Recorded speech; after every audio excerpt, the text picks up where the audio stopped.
నిన్న క్యాబినెట్ మీటింగ్లో జరిగినటువంటి కలహాలు ఒకసారి మీరు తీసుకున్నట్లయితే 6 గంటల పాటు మంత్రుల కుస్తీల పోటీ జరిగిందట.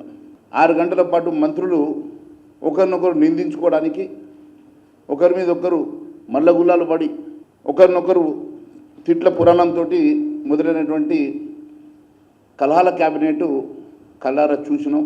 మంత్రులందరి పరిస్థితి ఎవరికి వారే యమునా తీరు అన్నట్టుగా ఉన్నది. మంత్రులందరూ కూడా ఎవరి కోసం, ఎవరి స్వార్థం కోసం వారు పనిచేస్తున్నట్టు కనిపిస్తున్నది. మరి పంచాయతీ దేనికోసం వస్తున్నది?